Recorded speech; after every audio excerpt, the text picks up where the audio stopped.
I'm David Torcivia. I'm Daniel Forkner. And this is Ashes, a show about systemic issues, cracks in civilization, collapse of the environment, and if we're unlucky, the end of the world. But if we learn from all of this, maybe we can stop that. The world might be broken, but it doesn't have to be.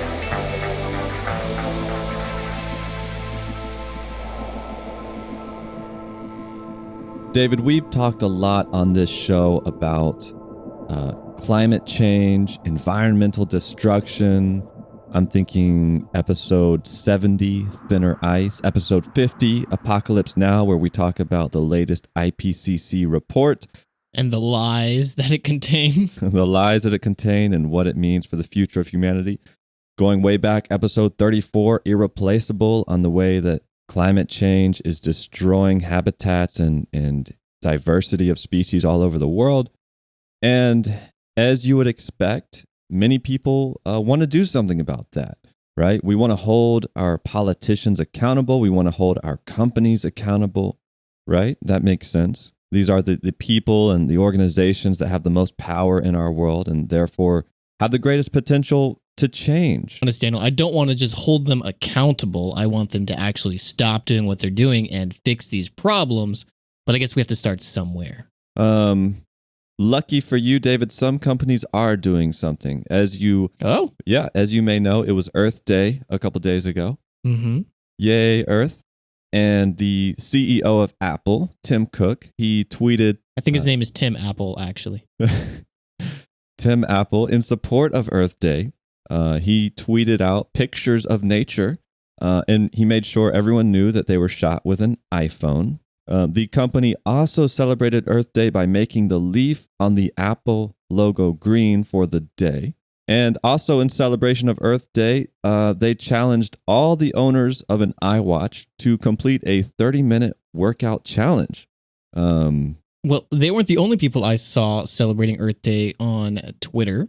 The Democratic Party were trying to let everybody know that they were the party of environmentalism by changing their little blue D to a green D. It's a really beautiful tweet.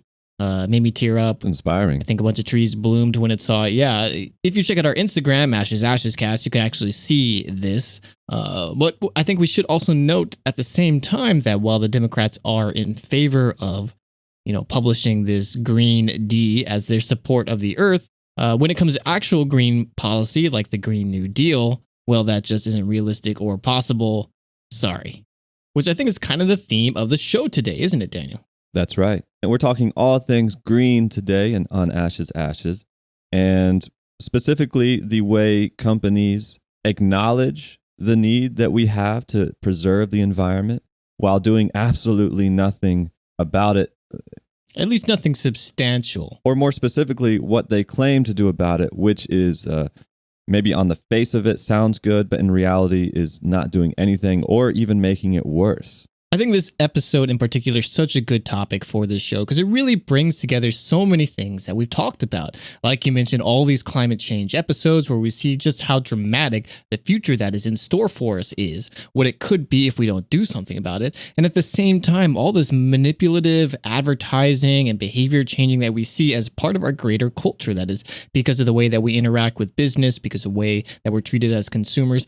All these things have come together and form this beautiful synthesis of green products. This thing that didn't exist until a few years ago, maybe a couple decades back, where you as a consumer can continue to act the same way that you already have, consuming things, buying stuff, growing the economy, but doing so in a responsible and green way.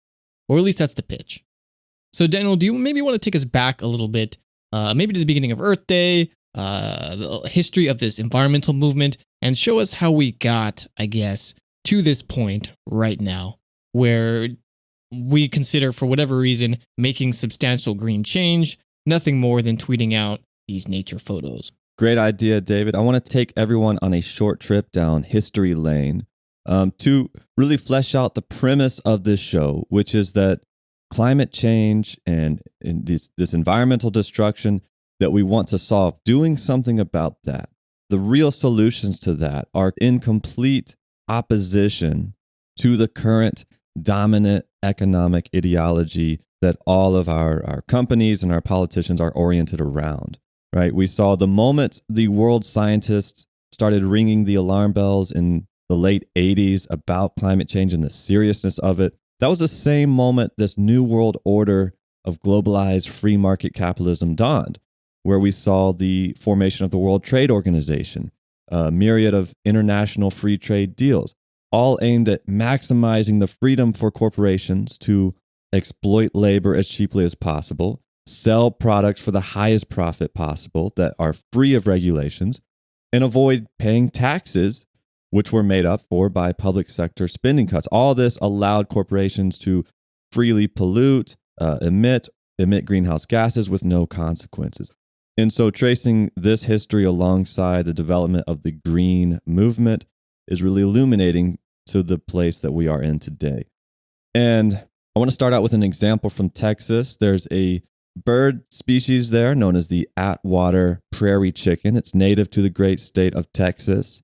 It's actually quite beautiful. If you Google this bird, they have these bright yellow air sacs on their face. It's quite adorable. But they're one of the most endangered birds of North America. And during the 20th century, rapid development in Texas fragmented the habitats of this Atwater prairie chicken, which reduced their population from the millions to the hundreds by just the late 60s. And one of the few remaining breeding grounds for these chickens happened to be located on a property owned by ExxonMobil in Galveston, Texas. But fortunately, in 1995, ExxonMobil donated the property to the Nature Conservancy, a deal that both organizations made for the stated purpose of saving this chicken from going extinct. And if you know anything about the Nature Conservancy, it is a large international organization that dedicates its mission to preserving land and wildlife habitats and, above all, combating climate change and environmental destruction. But David, a curious thing happened just a few years after this partnership between the Nature Conservancy and ExxonMobil. And that was I knew this was coming. It's never just a nice story about a cute chicken. There's always something else. We can never just let the chickens be, right? Never. So in 1999, this great international organization dedicated to land conservancy started quietly drilling for oil on this Atwater Prairie Chicken preserve. And they started drilling in the exact spot where these prairie chickens nested and mated. At one point, they were constructing a pipeline, and there was a delay in the construction. So the Conservancy decided that they would delay the introduction of some new Atwater chicks by 3 months so they could get this pipeline done. And so by the time they released them, it was kind of out of season and they all died, unsurprisingly. Oh my God. And all this was exposed around 2003 when just 50 prairie chickens were thought to still exist anywhere. And as a result, a lot of media attention was directed at the Nature Conservancy. They stopped this oil drilling. The president of the organization actually made a public apology and said, quote, "We won't initiate any new oil, gas drilling, or mining on preserves that we own. We thought we should, for appearance's sake, not do that again." Jeez. But then 5 years later, they picked it back up again. And Naomi Klein writes about this in her book, This Changes Everything. And I want to just read an excerpt from this book on this topic. Quote, "In November 2012, and with little fanfare, the last of the Atwater's prairie chickens disappeared from the preserve. The preserve manager said of the birds that there are none that we know about. It is worth underlining this detail. Under the stewardship of what media describes as the biggest environmental non-governmental organization in the world, boasting over 1 million members and assets of roughly $6 billion and operating in 35 countries, an endangered species has been completely wiped out from one of its last remaining breeding grounds on which the organization earned millions drilling for and pumping oil and gas. Amazingly, the website for the Texas City Prairie Preserve continues to boast that the, quote, land management techniques the Conservancy utilizes at the preserve are best practices that we export to other preserves." David, I actually checked the website for this preserve and I didn't see that specific quote, but it does now say that, quote, Over the years, Texas City Prairie Preserve has become a region-wide model for native prairie restoration, native seed growing, and the benefits of natural infrastructure. And I would just like to point out that in 2018, the wild population of this bird dipped down to just 12 individuals worldwide. And today, there are maybe a couple hundred of them after a recent release by the Houston Zoo. Well, I mean, that is a hell of a story right there. I've got all these greenwashing examples, but they're from, the typical companies you would expect to do this sort of evil stuff. But like nothing that I have is going to top this ridiculous greenwashing from the Nature Conservancy, like the people who are supposed to be the good guys. If we can't even trust an organization that literally exists to protect nature to do just that when they see the chance of this profit in front of them, then what hope do we have with the rest of this stuff? I know we're only like 5 minutes into the show and I'm already ready to jump off the cliff here, but damn. And we'll get to maybe why this is, but Naomi Klein goes on to write in her book about how these groups are often receiving large donations from energy companies. They have executives from energy companies that sit on their boards, etc. Conservation International, for instance, has partnered with Walmart, mining companies, multiple oil and gas companies in the past. These things I already knew and expected. It's pretty common to see nonprofit boards stacked with executives from the same types of corporations you'd expect them to be adversaries of. But what was surprising to me is that many conservation organizations use part of the endowment money they have, right, the money that they raise, to invest in the stocks of energy corporations. In 2013, the Nature Conservancy had $22.8 million invested with oil and gas companies. The Wildlife Conservation Society had a $377 million endowment in 2012, of which an unspecified portion was invested in energy, mining, oil drilling, and agricultural businesses. The Ocean Conservancy had $14 million invested in public stocks in 2012, of which over $500 million was in energy, $150 million was in utilities, and $130 million was in materials. I'm so tired, Daniel. Everything is so exhausting. These stats. I'm sorry, David. What a world. Keep going. Let's hear more. Well, look. I know this is kind of painting a bleak picture of these massive conservancy groups, and this is not to say that they don't do a lot of good. I mean, that Prairie Preserve in Galveston is like 2,200 acres. Sure, maybe they shouldn't have been drilling on it, but I suppose preserving that land in the way that they did is at least better than just allowing ExxonMobil to completely drill it. All right, I guess I can hand them that. A lot of this conversation here reminds me of the things that we talked about in our episode on philanthropy and specifically Eco-Capitalism, where these organizations, because of the ways that we decided to shift funding around, or that we feel like conservancy or philanthropy or charity shouldn't be something that can exist solely through donations, that they have to be self-sustainable, I guess, at some point, which is why they have all these giant endowments. Right. And if you're trying to maximize your endowment, I guess they are trying to balance these lesser of two evils. Like, is it better to profit off all this stuff and invest it in something quote unquote good?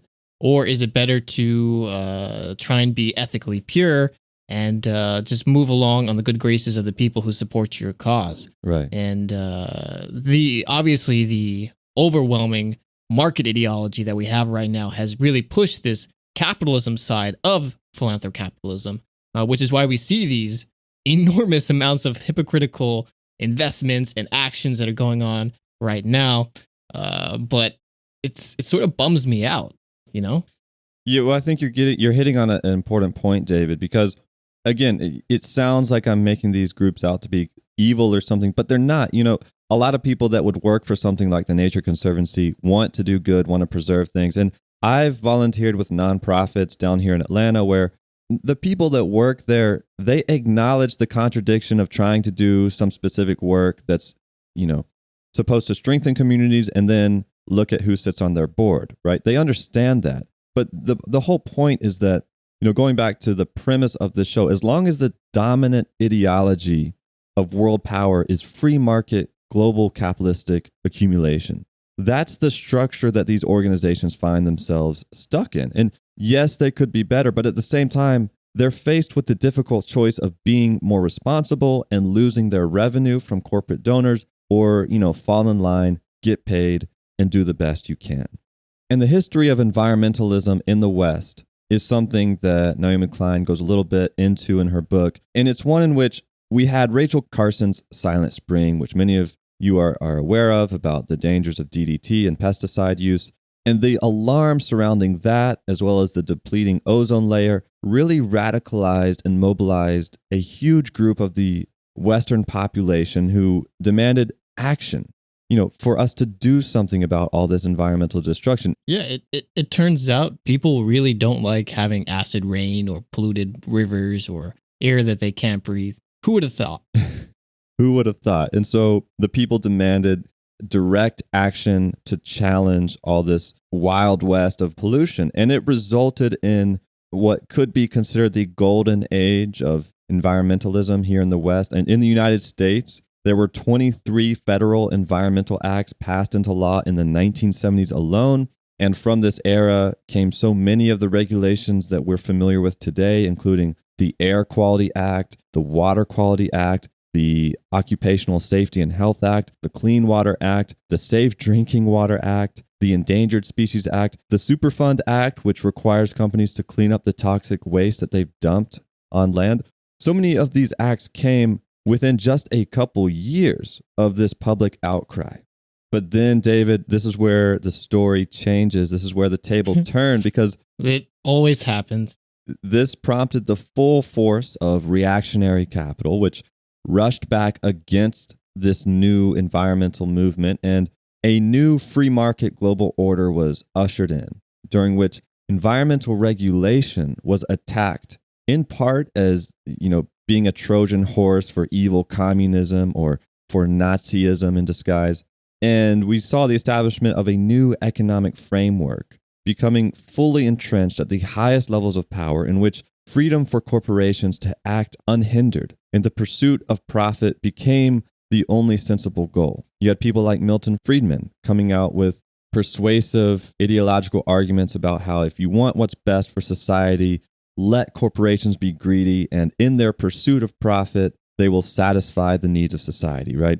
Another way to put it, as Richard Smith writes from the Institute for Policy Research and Development in London, the 70s environmental movement represented ideals of anti-growth, whereas this reactionary response by advocates of so-called green capitalism was that profit growth could be aligned with environmental goals through such things as technology, green labeling, and eco-friendly shopping by consumers, such that, in the words of business leader Paul Hawken, quote, restoring the environment and making money can become one and the same process.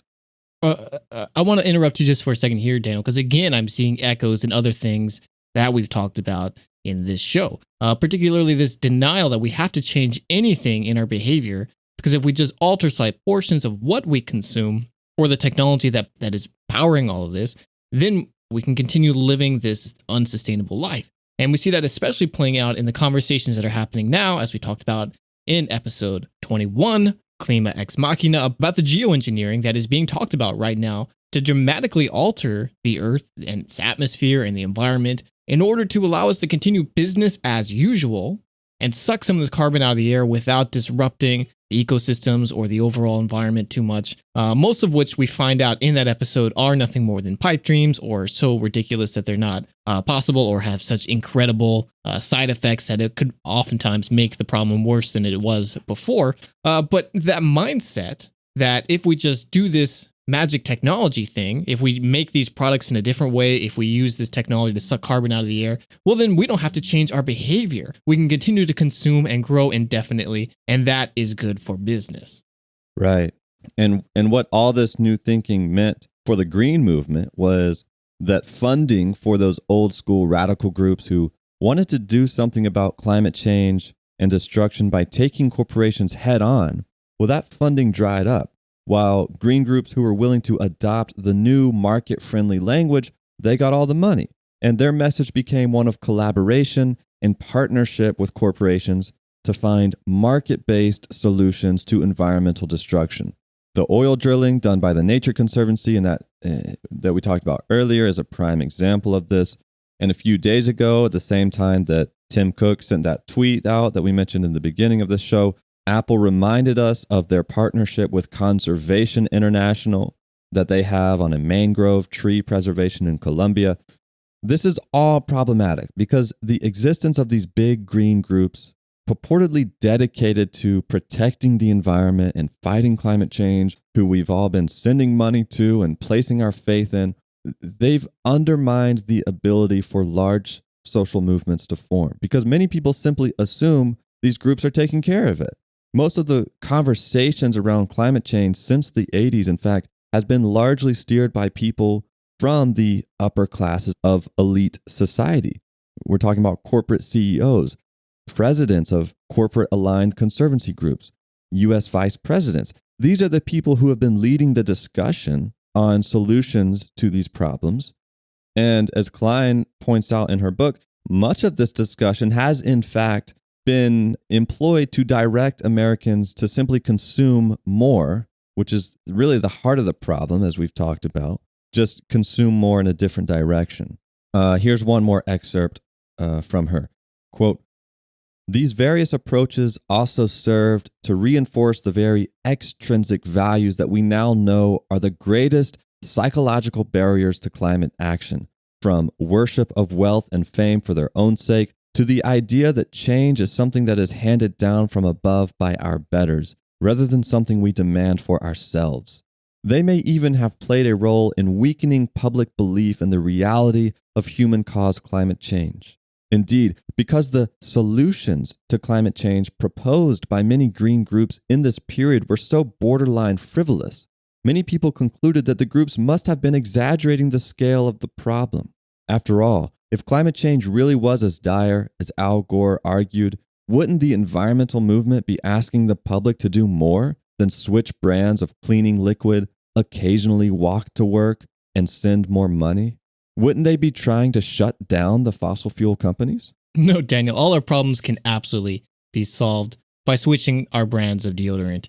And anybody who tells you otherwise is a liar being paid off by big green energy. Big green energy. Okay, once again, Daniel, we have gotten pretty deep down this rabbit hole. You've given us a little bit of history background, but I mean, most of us, that is in the past. A lot of our listeners, we weren't even alive during this process. The 70s seems so long ago. They figured out the chlorofluorocarbon problem, so problem solved, right? But we do encounter this greenwashing today, absolutely. Every time you walk to the store, you go to Target, you go to Walmart, you go to your bodega, you see all of this product that's marketed as green. And this is our personal experience with what we're talking about today, this greenwashing campaign. You watch it, and it's so completely infiltrated every aspect of our life, from our commercials, from the vehicles that we travel around in, even the way that people talk, the candidates that are talking about things right now in the run up to these primaries, a year from now, and I still can't believe we're having to talk about this yet. All that aside, I mean, greenwashing is a huge part of our life. Green products are everywhere, but unfortunately, as we continue to find out, much of the time the green in these green products isn't actually environmentally green, but just more money. And they're taking advantage of the fact that we do care. You know, we do care about the environment, and that is something that could be, if twisted, very profitable. So let's look at some of these examples of companies committing greenwashing sins, taking advantage of the consumer want to do good, and how the fact that, you know, in general, the idea that being able to purchase things as a way to solve problems just doesn't really work all that well. So I want to start this with something called the Sins of Greenwashing, so that we can establish this baseline 7-point proclamation of, like, these are the problems that we encounter when products either lie or are misleading or whatever, and they make them not actually green. So there's actually an organization, they call themselves the Sins of Greenwashing, that wrote this, but other journalists and academics have taken these concepts and written more extensively on it. You can find some of those journal papers on our website, ashesashes.org.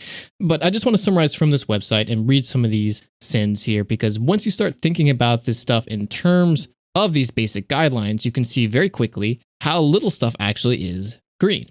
So, are you ready? I'm ready, but I had to Google bodega. Bodega. That's what we call like delis or corner stores. Yeah, I had no idea. I was thinking that it would be something completely different. No. And I guess the bodega term is relatively recent. It was only like a small part of New York. And then I guess a decade ago, it started shifting. And now everybody, because there's so many of us transplants here, we all just refer to it as bodega so that we can feel cool. Yeah, David, I'm ready for hit me with some examples. Okay. Name and shame, as we like to say. Name and shame. Well, let's figure out what we're shaming people for before we start naming them. The first sin is the sin of the hidden trade-off.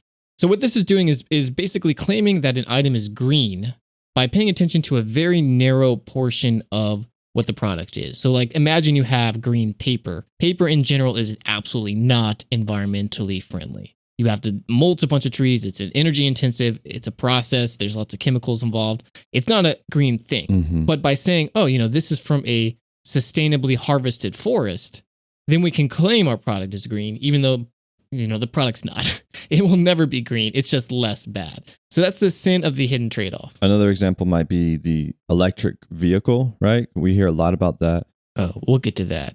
Don't worry. Yeah, but something like over 50% of all the emissions that is emitted by a vehicle is actually done in the manufacturing and producing process. Mm-hmm. Of any vehicle, and it's even more for EVs, but yeah. So there you go. So in that case, it might actually be more environmentally friendly to drive that used car that you have that's an old clunker than it would be to trash that and purchase a brand new electric vehicle.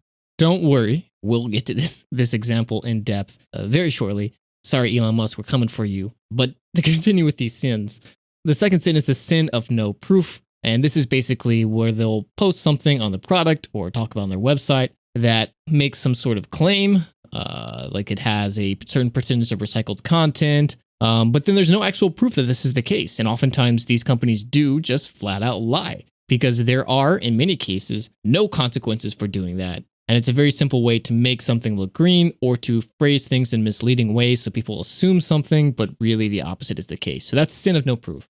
It's very similar to that is the sin of vagueness, which is when that you make a claim that you so poorly word or define that it could mean absolutely anything. And oftentimes when products are marketed as all natural, this is exactly that because there are plenty of things that are natural but are terrible for you. Uranium, arsenic, mercury. These are all naturally occurring natural products. They could be in the products that you are consuming, killing you, but it's still all natural. So they use these sorts of phrases on top of things to make you think that they're good, when in many cases, it's just a lazier way to do that. And we've talked a little bit about this, how organic, we have this idea that something's organic, it's good innately. It doesn't use pesticides or whatever, but oftentimes use these natural pesticides that are way more toxic for you and for the environment that it's in, thus defeating the purpose of this process. Same type of thing. Again, related to this is the sin of worshiping false labels. And oftentimes you see this, especially with bottled water or like fabric softeners or stuff, where there's this implication that this is from like a sustainable place. Oftentimes you'll see like designs of beautiful nature and pristine lakes and rivers and maybe an allusion to some sort of body that guarantees all this stuff is natural and fresh. But generally there's nothing hard or concrete in that language. Lawyers have carefully pored over this and made sure nothing is actually guaranteed in this. Does a green leaf on the Apple logo count as green labeling? Exactly. So this would be a sin of worshiping false labels. If that green leaf suggested for something, or you might see a badge that just says like certified and it doesn't say who it's certified by or what that means. Or oftentimes like maybe a couple of leaves will be in a corner and it'll just have like green leaves and like a badge and a star on it. And you're just supposed to assume that, oh yeah, this has been certified by some organization that this is a green product, but that organization doesn't exist. We're just supposed to lean on this packaging design to make you think that it does and make you that much more likely to select it in the store when you're purchasing something, whatever it is. The sin of irrelevance is when there's a claim made that is oftentimes true, but doesn't actually matter. Hang on. There's a motorcycle idling outside my door. Did you see that movie with Will Smith where he has superpowers and he's like a regular Joe homeless person, but he also has superpowers? Hancock? That might have been it, yeah. All I remember vaguely is a superhero movie that with Will Smith and it sucked. No, it was absolutely terrible. But one of the main characters was this guy who, like, he worked for a PR company that was trying to convince companies to use their like healthy label or something. Like, they had a little label that if they could convince companies to use it would show that their companies are green or something like that. Anyway, you were supposed to feel bad for him because he was like trying to do the right thing by getting companies to reform their things. And then, they didn't take him seriously. They laughed at him. But then he helped out Will Smith and Will Smith was super grateful. So he flew to the moon and painted this PR logo on the bright side of the moon so that the whole world could see it. And it was like supposed to be like heartwarming or something. That sounds terrible. I guess that would be a false label, but like a really evil one. Okay, sin of irrelevance. This is when you put something on a label that sounds good, but is oftentimes required to be there by law. So like if you put on a product claiming that there are no CFCs, no chlorofluorocarbons, or it's mercury free or whatever, that's awesome. But also it has to be free of CFCs by law. You're just putting this on there to sound like you're being good, but like everything is CFC free. So it's a way to distract people and to say, oh, this product has no CFCs. That's great. I don't really know what those are, but I know they're bad for me because they're not all natural. So that brings us to the last two, the sin of lesser of two evils. You'll see this a lot in products that are really bad. So like, say I want to buy a new car and I want to buy a crossover or sport utility vehicle. Obviously, those aren't great vehicles for the environment. They pollute a lot more. They're not super fuel efficient. But look, there's a new one that is environmentally marketed. They will plant trees for me if I purchase this. It has slightly higher fuel efficiency. So I'm going to buy this product instead of the more polluting one. Well, great. Congratulations. You bought something that is still bad, but is less bad. So that's the sin of lesser of two evils. Or it's kind of like the Shell company. They have an advertisement on YouTube where they show this like young couple. I think they're lesbian. So, it's also like promoting, hey, we accept all people. And the couple is like converting their home to like solar energy and they're doing all these things. And they're talking about how they want to convert to simple living to protect the earth. And then the Shell company zooms in on their oven when they cook something. It's like, and to do that, we're helping them with natural gas. Yeah, I mean, I guess natural gas is better than like burning diesel in the middle of your house, but it's still not ideal. And you're absolutely still polluting. Actually, that probably combines a couple of these sins in a single ad. And oftentimes that's the case. It's not just one of these. Usually it's several. The last sin and the greatest sin, and the one that we actually see oftentimes, is the sin of fibbing.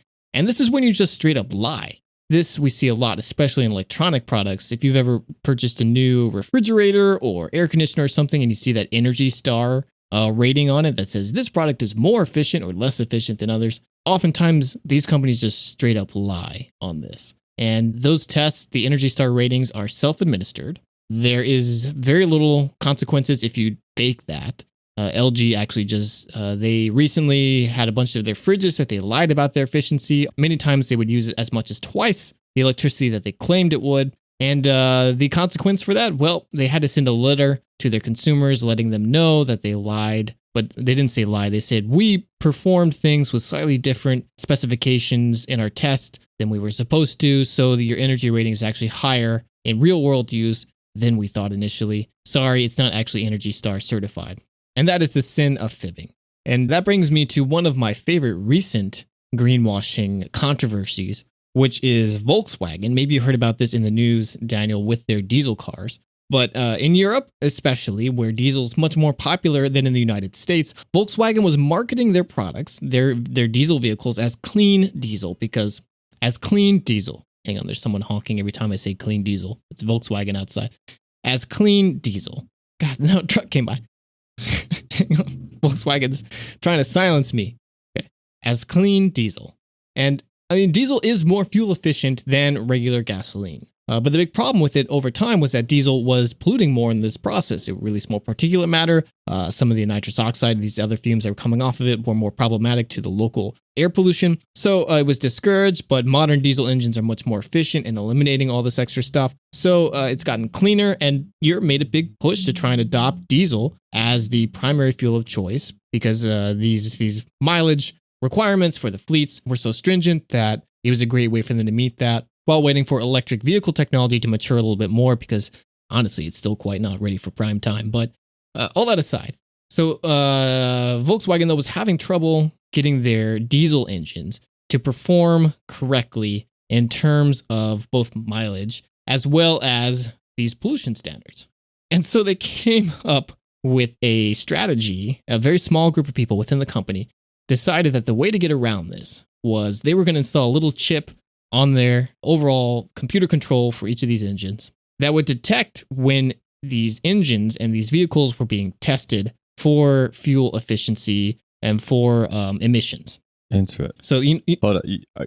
So you're saying they installed a chip that would know when a person was about to test for the emissions so that it could like maybe adjust the way the engine outputs to trick the emission computer? That is exactly what happened. So we all that's so like evil, genuinely like brilliant evil thinking right there.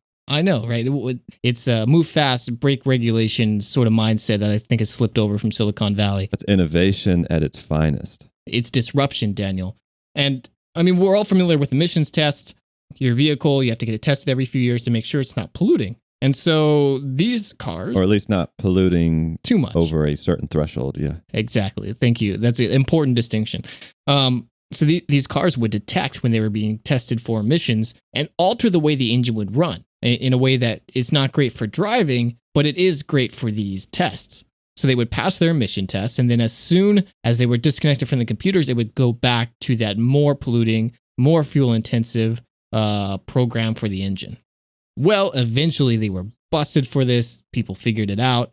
Some people went to jail. There were huge fines posted. Volkswagen is now installing enormous electric charging networks as part of their penance for this process, spending billions of dollars to do that. But this whole time, remember, they were marketing this as a cleaner product, as clean diesel, greener than the alternatives. And this is such a great example of some of the greenwashing that we see today, where a company is saying one thing and really doing another. Mm-hmm. I guess from your 7 sins or however many sins it was of greenwashing, David, that would be the sin of fibbing, the sin of mislabeling, and probably another sin. Just throw another sin in there too. You can probably link all those sins in there at some point. But Daniel, it doesn't just end with these fossil fuel burning cars. These problems of greenwashing also extend into electric cars, which I think we all like to look at as these bastions of what is green and good and environmentally friendly. But paradoxically, that's oftentimes not the case. Like you mentioned earlier in this episode, building a car is very energy intensive. It uses a lot of energy. It takes a lot of transportation. There's a lot of mining that goes into it. It's complicated. Honestly, the fact that we can build any of these cars and buy them as affordably as they are is nothing short of a miracle. Modern car companies are really just masters of supply chains and assembly that happen to also make cars. But that aside, electric vehicles are more complex in this process than traditional vehicles because the construction of the battery pack requires a lot of energy and a lot of rare earth elements that are hard to get out, that require extra shipping from all places around the world, oftentimes in controversial places like in the Democratic Republic of Congo, where we turn to for a lot of the cobalt, much of which is mined by children, child slaves, things like that. That ethical concerns aside, this is a very energy intensive thing. And the production of an electric vehicle, especially one that has 200, 240, 300 miles of range, uses a huge amount of energy. And off the lot, an electric vehicle is already far more polluting than a regular vehicle. Of course, as the regular vehicle drives, consumes fossil fuels, this sort of balances out. And to be fair, compared to a regular gasoline burning vehicle with an average amount of highway mileage per gallon, over the course of the life of the electric vehicle, even if it's being charged by polluting coal burning plants, you're probably going to come out more efficient than the traditional internal combustion engine car. So that's fair. This is a better alternative to what we have. But a fully electric vehicle, or BEV, battery electric vehicle, like we see as produced by Tesla, is a worse choice than a plug-in hybrid electric vehicle, which is a sort of mesh between the two. So take a look at a vehicle like the Chevy Bolt, which has a small battery pack that drives at maybe 70 miles, and then basically what is a generator a gas-powered engine in it that will charge the battery pack and provide power to the rest of the car should the battery be emptied, and allows you to drive indefinitely that way, refueling at traditional gas stations. Well, because this battery pack for this car is smaller, and because the car overall is lighter, because these battery packs again are very heavy, the lifetime vehicle emission outputs of this partially gasoline-burning car is actually much less than this fully electric vehicle. So paradoxically, what we think as the greenest possible choice, this battery-powered, fully electric thing that never touches any fossil fuel, at least initially, though down the supply chain, admittedly it does, well, that is a worse choice for the Earth than a car that burns some gasoline. Because most of our day-to-day driving is short distances. You charge overnight. We don't do these oftentimes long trips that do require 200 miles or 300 miles of battery capacity. But that's not how they're sold. They're sold as a mission to save the Earth. A lot of the Tesla fans will go on about how they're changing the Earth, they're saving the Earth from environmental catastrophe, that Elon Musk is a hero for doing this. He's not. He's just a guy who found a way to sell cars to suckers, to rich people. And you mentioned earlier too, Daniel, there's no reason. Every time you buy a new car, you're doing far, far, far more worse for the environment than you would be just continuing to drive the same car. Right. Because the production of that new vehicle is really bad. So these economic incentives that the government has put down, that we put down for purchasing these new vehicles, or leasing, even worse, vehicles and constantly moving to a new one every 3 years, 2 years, 5 years, whatever. These are much worse than continuing to drive the same, even slightly polluting vehicle. So what we're doing in this greenwashing campaign is taking rich people who are already polluting more than everybody else. We're giving them economic incentives in the forms of typically tax credits for EV purchases to buy new vehicles, which are polluting more in that process of being a new vehicle instead of driving the same old ones. And then because they're for electric vehicles, targeting it at these things that are worse than these partially hybrid electric vehicles, which admittedly do get the tax credit, but the tax credits should be greater for these middling vehicles instead of the fully electric ones. And these tax credits should also be encouraging the consumption of cheaper electric vehicles instead of these more expensive ones, which is again rewarding these people who are polluting more from the first case.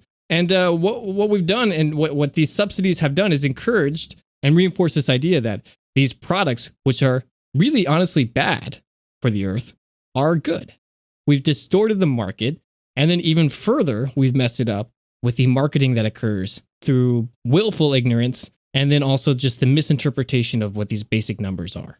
And that's a common theme in a lot of this greenwashing, which is to say, it's important to remember, these are general guidelines to remind yourself to think about. Don't just take these claims at their face value.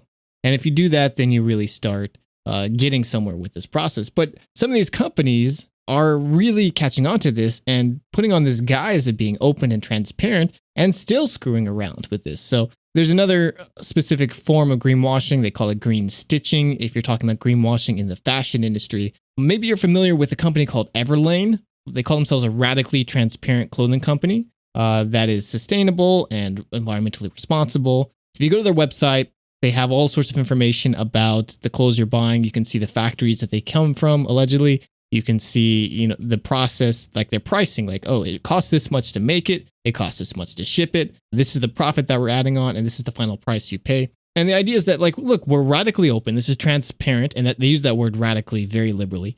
Look, we're so progressive as a company. We're trying to be responsible in this process. Buy our clothes, and they're using this as a marketing pitch.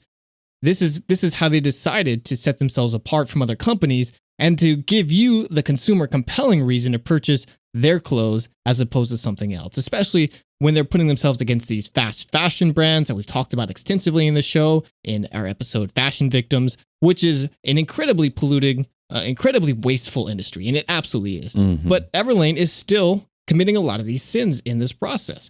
So while some of their stuff may be produced in these sustainable, responsible factories, they oftentimes don't talk at all about where they get the raw materials and the products that eventually make these final produced clothes. So a lot of their fibers are not from sustainable supply chains, or the supply chains aren't certified as such. They use lots of synthetics like nylon, which come from oil. So already they're producing things that aren't sustainable, things that are polluting. But because it's farther down the supply chain, even though they're being open about the later parts of it, they can wash their hands of that sin and pretend it never happened. And that's what so much of our modern day greenwashing does is look at this part, focus on where I want you to see, where we've cleaned up and made a very polished green image, but ignore the rest of the stuff. That doesn't matter. And we see that idea carried continuously, not just in products, but in the way that companies themselves, cities, nations conduct themselves in a green manner. We've talked about how Germany or many of these European countries claim that they're very green in the way that they treat trash, but that's because they sell their garbage they can't recycle to China originally, but now Malaysia, now Thailand, as exports. They can count it not as trash. They could say, oh, this is an export, we're getting rid of it. Yeah. And then it ends up in the ocean or ends up in dumps and it ends up destroying the environment over there. But it's no longer Germany's or Switzerland's or Sweden's or Finland's problem. And they can pretend that they're meeting all these mandatory regulatory things they've set down and be green. That's greenwashing, but on a national industrial scale. Yeah, speaking of industrial scale, reminds me of episode 58, Renewable Problems, where we talk about green technology, solar power, wind power, and how a lot of utility companies take advantage of these international funds that have been set up to finance these wind parks around the world or whatever. Ultimately, what they do is they design profitable energy initiatives in, say, like southern Mexico. They'll plan a wind park, but then they'll grossly exaggerate their costs so that they can get this climate funding. Then once the project is implemented, not only are they making a profit, but they've qualified for carbon credits so that they can go right back to their home country and pollute just as much, if not more, than before. Meanwhile, touting in their PR copy of all this green technology that they're investing in. Exactly. And we find this pattern over and over and over again. And it's nothing new. I mean, I could keep going on about Everlane, but I don't want to get too sunk down in one single company because everybody is so guilty about this. So looking just at one small section of one small market group, natural and environmentally friendly products that are available on U.S. supermarket shelves. This is just a great example of how rampant this problem is, even just on a consumer level, ignoring all these larger nation-state things that you mentioned. 98% of these items that call themselves natural or green or environmentally friendly, 98% of them available on these supermarket shelves are making some kind of lie. They aren't actually what they claim. That means almost every single thing you buy that claims to be green is not in some way. Where's this coming from? A testimony made to Congress about this problem from a man named Scott Case as part of an environmental consulting firm called TerraChoice. And there's a huge variety of reasons that this happens. There's a variety of ways that it happens, as we talked about with these sins.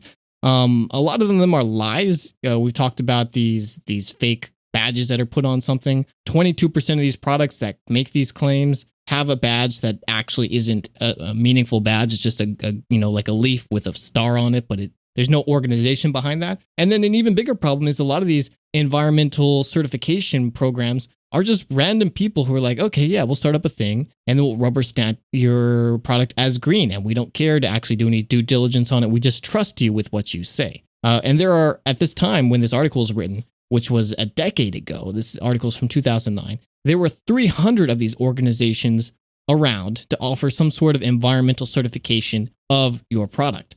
The problem has only gotten worse as the number of green products has exploded because consumers prefer to shop green. We know we're destroying the earth, so if we feel like we can alleviate some of that guilt by changing our shopping habits a little bit, paying a couple of cents more, then people tend to do that. And that is a great profit incentive for these companies to act in bad ways. Yeah, I think that's such a great example of how the way this green movement has been wedded to the need for profit accumulation has really just encouraged more consumption by us, the consumer. And it's kind of, clearly something's not working when we're trying to save the planet. And yet the number of things that we're producing and consuming, the emissions that we're emitting, the pollution that we're putting into the oceans, the number of habitats we're destroying, all of these are trending up. So something has not been working. And so I want to talk a little bit about this, why it's not just that these companies haven't figured out the correct way, right, to offer products while still remaining green. It's not an issue of we just haven't innovated the correct solution yet, but we're working on it. We just need more money in research development. That's not the problem. The problem is that fundamentally, the core goal of environmental stewardship is completely incompatible with the current economic structure, right? And so we see all these goals that are presented in this market language of just consume these goods and we'll save the earth, invest in this technology and we'll save the earth, so on and so on. And on a broader scale, we see solutions being offered like on the governmental or international level, such as green taxes, green bonds, the cap and trade system that was implemented by the European Union. And I want to just hone in on these real quick because these are kind of the big like conceptual solutions that a lot of people point to as like, look, companies who pollute are bad, therefore let's tax them. So let me hone in on green taxes for a second, because on the face of it, it seems like a good idea, right? The idea being that corporations make money from the production and sale of goods, but they do not necessarily have to pay for the cost that we incur dealing with the pollution and destruction that results from that production. So therefore, let's figure out how much damage is done by, let's say, an agricultural company that dumps pesticides everywhere. Let's come up with a dollar figure and then tax them based on the cost of that damage. And in so doing, we'll de-incentivize them from doing that action, or maybe they'll have to innovate around it, right? But the problem with all this is that so long as profit accumulation is the premise of the economy, these taxes will always fall short. Just consider the coal industry. The IPCC's latest report urges humanity to rapidly cut emissions over the next few years, or else a 2-degree warming is going to practically destroy life as we know it on this planet. And so any appropriate green taxing that we implement would necessarily have to make the coal, oil, and gas companies so unprofitable that they effectively go bankrupt and disappear. In other words, these taxes would have to result in industrial degrowth. Unsurprisingly, no such taxes exist, and they will never exist because this would cause widespread unemployment and lead to economic depression, and the current economy has no tolerance for that. Just like the housing market crash of 2008 was a surprise to mortgage companies whose prediction models literally could not be configured to assume declining housing values. The models our economy is based on has no answers for mass unemployment that results from constricting because it has been set up to assume that the one and only solution for unemployment is more growth. So no politician would implement an anti-growth tax policy under that framework. And David, if you'll bear with me, if I can just rant a little bit more on this, I feel like I need to drill down a bit because we have this reactionary narrative that's going on, and I think it spooks a lot of people that says, well, hold up now. If you interfere with markets or you try to give people basic necessities directly as opposed to letting the free hand of the market provide those, then your naivete will result in economic collapse. There will be no jobs, and everyone will end up in the street eating rats. And I want to reiterate, a scenario in which an oil company goes bankrupt and leaves thousands of people without a job, that is a problem only in this crazy economy where everyone must compete and fend for themselves. We've created this problem. Think about what it means to have an economy of infinite growth. What does it actually mean to pursue infinite financial growth? Ultimately, it has meant and will continue to mean taking whole chunks of things and breaking them apart into vulnerable and liquid pieces. So what do I mean? Let me give you an example, a visualization, if you will, an illustration. Okay. Let's say I'm a factory owner and I have a problem. I only have one factory. And if I were to keep growing, I need 2 factories. But labor is too expensive. I can't afford it, right?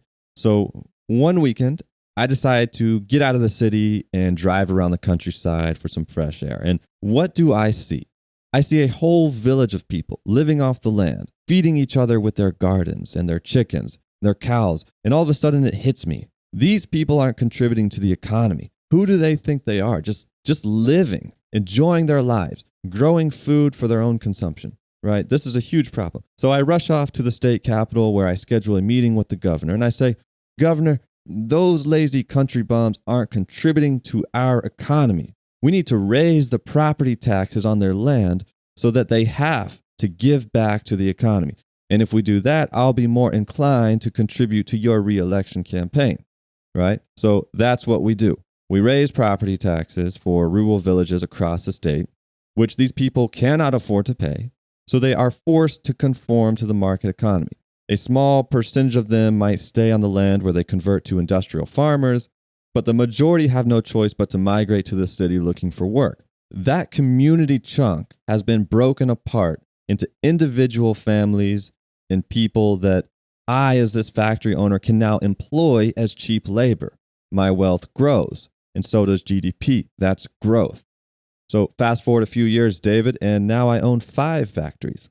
And you, being the environmental hippie that you are, you are unhappy with all the pollution that's in your drinking water, and you've identified my factories as the source of the problem. So you start a campaign to shut them down.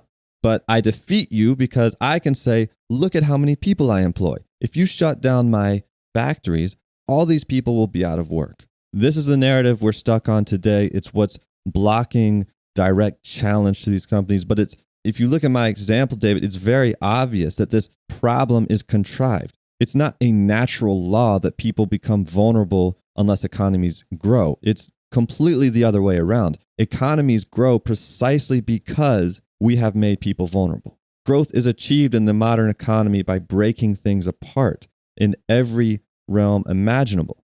You take a diverse forest with countless interdependent species and you break it down into simple 2x4s for sale as a material commodity. You take a union, which is a chunk of workers who use their collective voice to protect wages in addition to other things, and you break that apart. You start surveilling everyone. You fire anyone who is too talkative, all so that you can lower wages and slash benefits, which grows profits, grows GDP. You take a tenants' right organization, a chunk of tenants working together to keep rents affordable, and you break them apart so you can raise the rent. Now those tenants can't afford rent, just like the villages who can't afford land taxes. They can be atomized even further into cogs for the gig economy. They're driving for Uber now. They're doing freelance programming, on and on. And finally, as these chunks get smaller and smaller, we see that the individual herself is seen as the final frontier, this chunk to be broken down into parts. As car companies seek to track our driving habits, insurance companies want to know how often we drink water, phone apps log our sleep patterns, smartwatches track our location history, facial recognition cameras track our eyeballs as we walk down the aisles of grocery stores, and every part of our lives is turned into a tinier and tinier bit. And that is the engine of growth in our economy. Daniel, you are preaching to me right now. And these are things that we keep talking about. Let me step off my soapbox now. Yeah, let me step on. These are things we keep talking about in this show. We have created a world that is so unbelievably incompatible with sustainable life, with happiness, with living a healthy, wholesome life. And then we wonder why we have all these problems, why we're all depressed, why we're committing suicide, why the world is literally burning around us. And we try and bolt on these solutions that are fundamentally incompatible with the way that we've chosen to organize everything. Car busting out music next to me. You ever notice the cars that bump music really loud always bump really bad music? It's never good stuff. It's that beep song. You know that beep song? No, it's not. What? You don't know that song?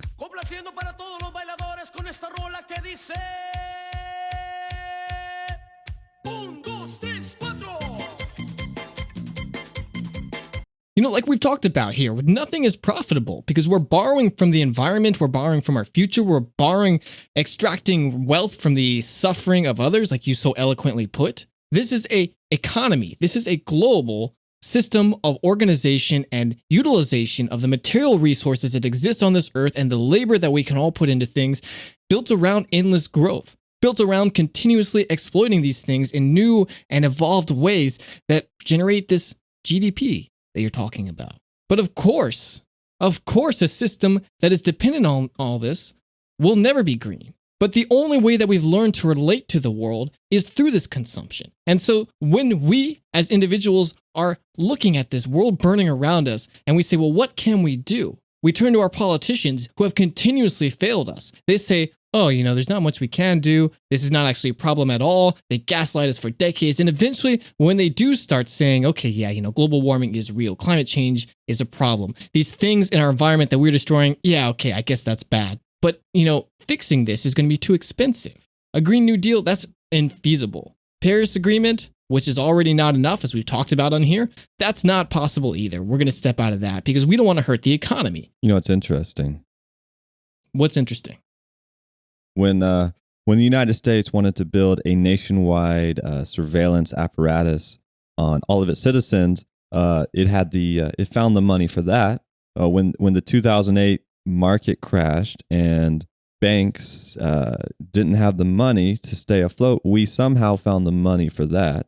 Let's see, should I go on? When we want to expand our military so that we're spending more than 5 times every other country combined, we somehow find the money for that. But, global ecological destruction that will leave no future for our children and grandchildren. It's too much. Yeah, I don't have the money. Well, this is what happens when you have an organization that is fundamentally organized, not around environmental sustainability, but rather the opposite, about the exploitation of the environment. And we can't just bolt on via consumption, via rather changing the products that we consume slightly, a fix for this, because at its core, this is wholly incompatible. If we want to imagine a better future where we can fix this, it has to be, at its very fundamental nature, something that is revolving around the ecological health of the earth. That is not even the remotest sliver of anything that is in the systems that we have right now. And it hasn't been, unfortunately, either in some of the alternative systems that we've seen in the past. The communism of Soviet Russia was hugely environmentally destructive.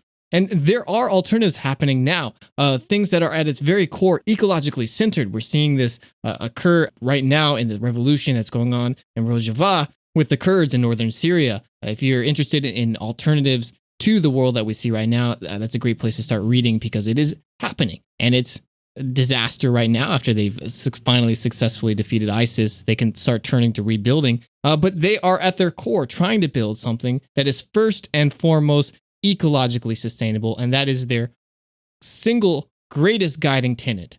And that means dramatically changing every single part of their life and their environment. Their relationship with each other, their relationship with products, their relationship with the world is being shifted hugely, torn apart, and maybe it was only possible because they had this disaster around them because they were trying to rebuild a war-torn nation that doesn't even exist. These autonomous regions that are just given to them because the Syrian state decided that it's not worth trying to control it.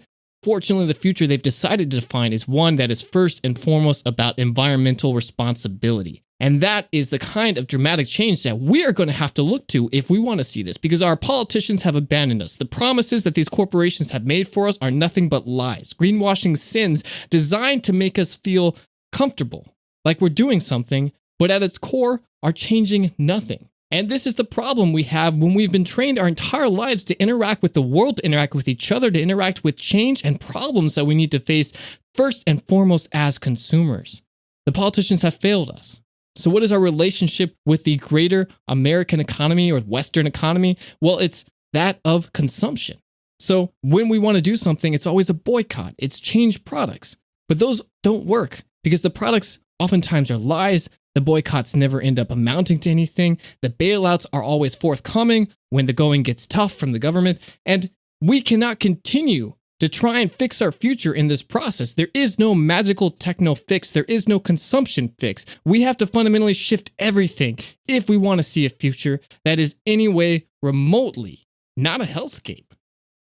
But meanwhile, we're given these ridiculous market-based means-tested solutions like cap and trade, the most boring, least efficient possible way to try and build some sort of good into the system while not actually rocking the boat. And these things like carbon credits, cap and trade is a giant scam industry where these carbon credits are priced dramatically less than they should be. We've talked about this before. We might have to do a whole episode just related to climate finance. We absolutely will, because it is such an enormous scam. And to the credit of these climate deniers who say, the reason that climate change is being pushed is to forward this scam that's going on. And carbon credits and green grants and stuff. Well, they're sort of right. This is a huge scam. But one, not pushed to deny, climate change or to take advantage of this fake thing, because climate change absolutely, of course, is happening. But to sort of assuage the guilt of everyone to make these policies be met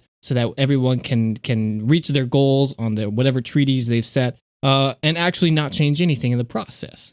When we are responsibly actually pricing these credits right, that plane ticket across the country that you can buy right now for $300 should be closer to $2,000. And of course, that destroys the economy. So of course, we don't see it put into action. Well, then cap and trade kind of experiences the same fate as those green taxes, where it seems like a nice idea up front, like, okay, let's cap the amount that an industry can emit. And then if they want to emit more, they have to somehow purchase credits from someone else who has reduced their emissions. But look, this is something that was rolled out in 2005 in the European Union, and immediately all these industries that would be affected by it started lobbying their politicians to say, look, this is too costly. Like you said, David, since nothing is profitable, if you actually try to integrate the cost of polluting into the industries that require pollution just to exist, it doesn't work. They would go out of business. So all these industries just went to their politicians and say, if you don't give me special treatment, if you don't raise the caps to something that I can actually afford, because we live in a globalized economy, we're just going to move to another country. And, you'll be left with 200,000 unemployed people in your district, and good luck getting elected. And that's exactly what happened. Well, Daniel, I want to read another Naomi Klein quote here, because she really nails down a lot of these concepts, especially on this show. So, by posing climate change as a battle between capitalism and the planet, I'm not saying anything that we don't already know. The battle is already underway, but right now capitalism is winning hands down. It wins every time the need for economic growth is used as the excuse for putting off climate action yet again, or for breaking emission reduction commitments already made. It wins when Greeks are told that their only path out of economic crisis is to open up their beautiful seas to high-risk oil and gas drilling. It wins when Canadians are told our only hope of not ending up like Greece is to allow our boreal forests to be flayed so we can access the semi-solid bitumen from the Alberta tar sands. It wins when a park in Istanbul is slotted for demolition to make way for yet another shopping mall. It wins when parents in Beijing are told that sending their wheezing kids to school in pollution masks decorated to look like cute cartoon characters is an acceptable price for economic progress. It wins every time we accept that we have only bad choices available to us: austerity or extraction, poisoning or poverty. I suppose that brings us to the tail end of this episode, David, and where we ask once again, what can we do? And I think it's pretty clear what we have to do. We have an economic system that is simply incompatible with environmental stewardship. Now, step one, we have to talk about these issues. We have to talk about them because, as we've alluded to, the green movement, these conservation groups, as good as they are, putting our faith in them under the current system is at best delaying the inevitable. At worst, it's actually accelerating it. So people have to know that something must be done. And we have to really emphasize that the current structure cannot solve it, right? And so the only way we're going to solve this is a different way, a better way. I want to quote from Richard Smith, once again from his paper, where he writes that the problem is our current economy, because it is, quote, perversely in the general interest, in everyone's immediate interest, to do all we can to maximize growth right now, unavoidably, and therefore unavoidably to maximize fossil fuel consumption right now. Because practically every job in the country is, in one way or another, dependent upon fossil fuel consumption. And any cutback can only come at the expense of massive layoffs for the humans in the here and now. But since no one is promising new jobs to all these coal miners, oil drillers, gas frackers, power plant operators, farmers and fertilizer manufacturers, loggers and builders, auto builders, truck drivers, airplane builders, airline pilots and crew, and the countless other occupations whose jobs would be at risk if fossil fuel use were seriously curtailed. So rational people can understand the science, grasp the implications of the failure to act right now, and still find they have to live in denial to carry on. Given capitalism, they have little choice but to focus on the short term, to prioritize saving their jobs in the here and now, to feed their kids today, and worry about tomorrow. End quote. And this sums it up pretty well, in my opinion, David, because it's easy to say climate change is a big deal and that we need to act now. And we can make fun of those working class people who give in to climate change denialism, but we should ask ourselves, do we have an alternative for them when they lose their jobs? Going back to that rant I was on earlier about how financial growth requires atomization of people, the opposite of that is necessarily in building bridges between ourselves and others, building communities, raising class consciousness, supporting bottom-up democratic control over resources as opposed to top-down billionaire-led hierarchies. That is our solution, right? If growth is achieved by atomization, then we must come back together. We must create broad movements and recognize that that's impossible without crossing the identity barriers, without crossing the cultural divides, without crossing the class divides. We need airline pilots to work with truck drivers, to work with computer programmers. Look, we talked about in episode 63, Busy Work, about how so much of our current economy is just complete bullshit, right? 50% of white collar work is completely bullshit according to the people who do those jobs, that we don't need it. That is an opportunity. As terrible as it is, it's an opportunity. It's an opportunity for us to recognize that there's enough work to go around creating a better world. We just have to reshift our priorities. But that will require us as a people to come together socially and culturally, set aside our differences and say, look, we're all exploited. We're all oppressed. We're all the victims of this slow violence where the land that we live on is literally being poisoned and destroyed, and we have no future. Let's come together and fight back. Let's take control of the economy. Let's own the resources underneath our feet. Let's spread the work so that we can all work a 15-hour work week instead of a 40-hour work week, and we can prioritize things that matter, like national public transportation, like sustainable agriculture, so that we can all escape these food deserts where the only option is processed food that's been shipped halfway around the world. These are things we can achieve.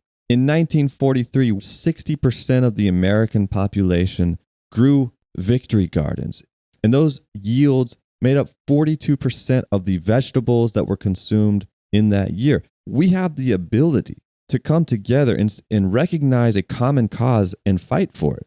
We're just going to have to do it, David. I don't know how many times on the show we can say we have to break down everything and start over if we want to see some sort of dramatic change. But that's really what we have to do. We have to be honest with each other that buying more things, even if they're slightly more green, is not the way to fix these problems. We can't buy our way out of environmental destruction. It's not going to happen. And so the sooner we admit that, the sooner we can encourage these companies not to produce greener products, but just to produce less. And we're not going to find this coming from politicians. We're going to have to do this ourselves. Maybe more than encouraging, but just, collectively make it happen, even if it means some companies go out of business. Exactly. Maybe demanding would be a better word, or forcing, encouraging through means that threaten the very survival of the companies, I think is what we have to take. And we are seeing more dramatic attacks going on, more direct actions happening in the environmental space right now. Over the past week, over 1,000 people have been arrested in the UK as part of the Extinction Rebellion peaceful protests that are occurring there. And this type of stuff, amping up the volume on the resistance that is happening, is going to have to happen more and more if we want to see a new future that is not, like I said over and over, a hellscape with, at some point, no human life left, probably. Civilization as we know it is in our hands right now. We're the most powerful generation in all of human history. There's no question about it. And we are also probably the last generation that has the time and power to do something about the catastrophes that are coming. And if we fail to take advantage of that, then we have failed all of humanity. Here's Naomi Klein one final time. It seems to me that our problem has a lot less to do with the mechanics of solar power than the politics of human power. Specifically, whether there can be a shift in who wields it, a shift away from corporations and toward communities, which in turn depends on whether or not the great many people who are getting a rotten deal under our current system can build a determined and diverse enough social force to change the balance of power. David, that's a lot to think about. As always, Daniel. But think about it and take action with all this in mind. We hope you will. You can find more about all the topics we talked about, find all our sources, read about the many things we discussed here today, as well as a full transcript of this episode on our website at ashesashes.org. A lot of time and research goes into making these episodes possible, and we will never use ads to support this show. So if you like it, would like us to keep going, you, our listener, can support us by giving us a review, sharing us with a friend, and supporting us on patreon.com/ashesashescast. We'll send you a sticker, and you can also reach out to us through our email at contact@ashesashes.org. We are also on all your favorite social media networks at ashesashescast. Next week, we've got a great show coming up about the resistance that we see to all sorts of things around the world. That's right, it's a history of protest and how that relates to the world right now. We hope you'll tune in for that. But until then, this is Ashes Ashes. Bye. Bye-bye.